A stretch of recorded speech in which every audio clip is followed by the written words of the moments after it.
بسم اللہ الرحمن الرحیم الحمد للہ والصلاۃ والسلام علی اہلہا۔ ناظرین محترم، حدیث شناسی میں اصول کافی کتاب توحید پہ سلسلہ گفتگو جاری ہے۔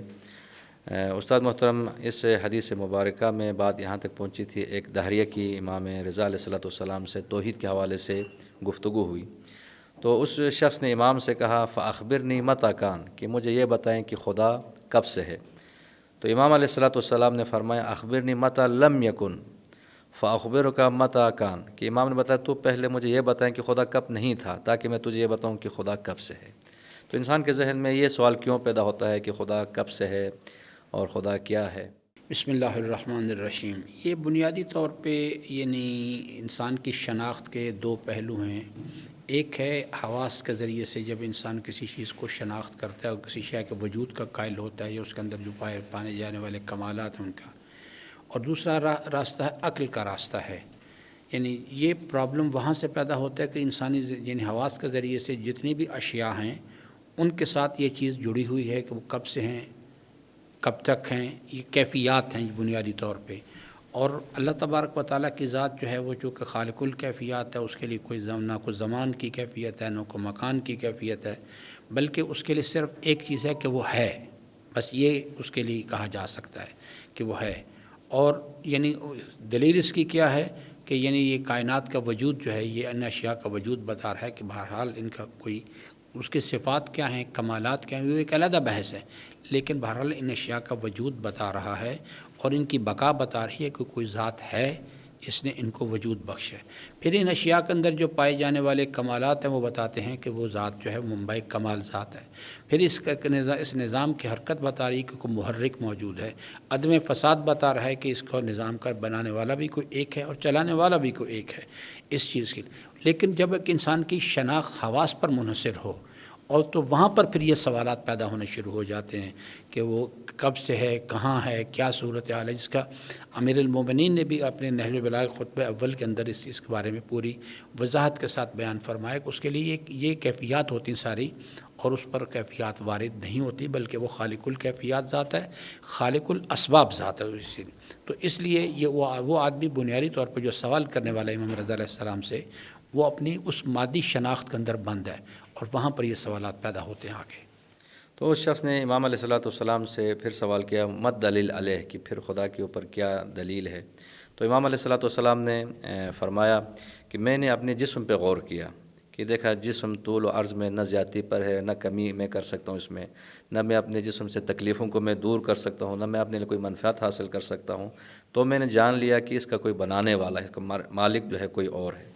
پھر امام نے فرمایا کہ میں نے اس زمین آسمان میں قدرت سے جو فلک کی جو گردش ہے اس کو دیکھا، چاند ستاروں کے چلنے کی جگہ، زمین آسمان کی خلقت پہ میں نے غور کیا، تو یہ جان لیا اس کا کوئی مدبر ہے اور منتظم ہے۔ تو یہاں پر بھی امام علیہ الصلوۃ والسلام نے دو دلیل ہیں، ایک انسان کے جسم اور ایک کائنات۔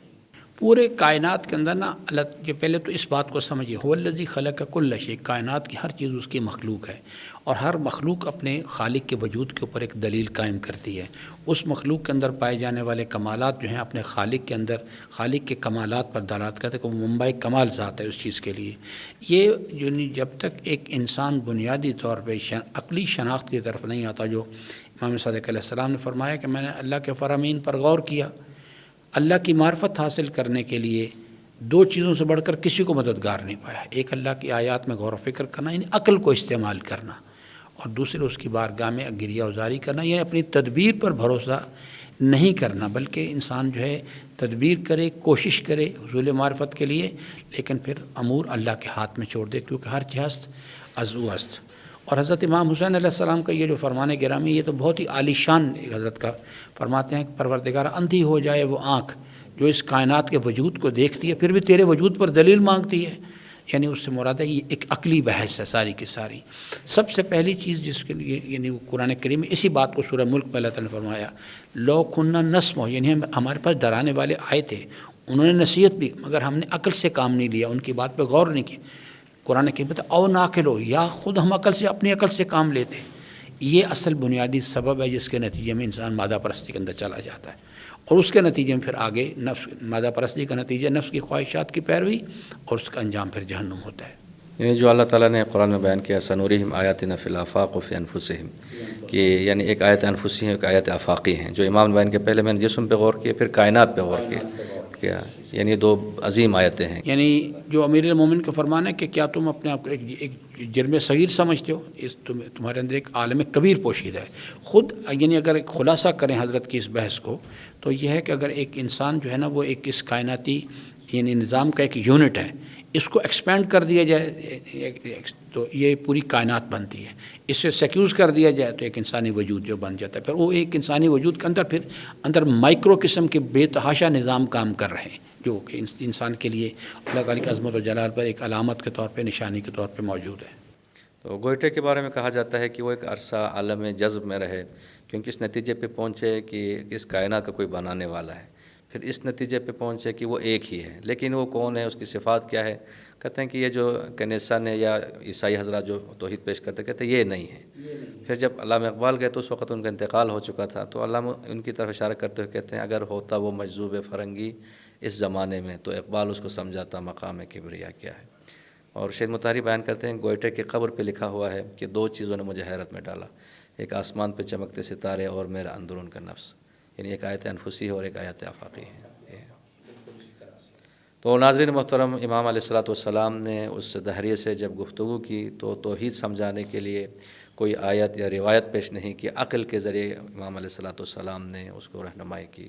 تو اللہ تعالیٰ کی معرفت حاصل کرنے کے لیے انسان کو چاہے کہ وہ آیت انفسی اور آیت آفاقی میں غور کریں. خداوند عالم ہم سب کے قلوب کو معرفت پروردگار کے نور سے منور